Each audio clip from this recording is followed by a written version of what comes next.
এখন যে সরলীকরণটি দেখব এটা গুচ্ছ ইউনিভার্সিটিতে এসেছিল। তাহলে আমরা এখানে দেখতে পাচ্ছি যে প্রথমে আমরা বলে নিয়েছি, প্রথমে দেখব ভাঙা যায় কিনা, অথবা সূত্র ফেলা যায় কিনা, কমন নেওয়া যায় কিনা, গুণ করা যায় কিনা। এখানে বার ভাঙা যায় না,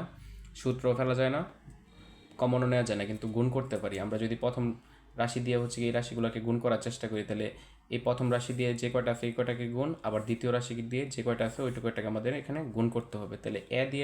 এবার দিয়ে যদি আমরা এবারকে গুণ করি, তাহলে এখানে এবার ইন্টু এবার প্লাস, তারপরে এবার দিয়ে বিবারকে গুণ করলে এখানে এবার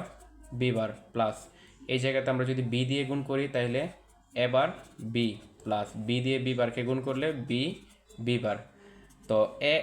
এবার এবার আমরা এ ইন্টু এ মানে জানি এ, তাহলে এবার ইন্টু এবার মানে কি এবার প্লাস,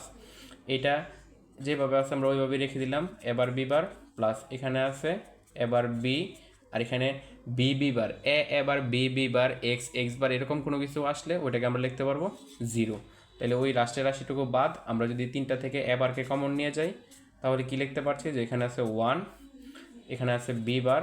প্লাস, এখানে আছে কি বি। তারপরের লাইনে এখানে এবার থাকলো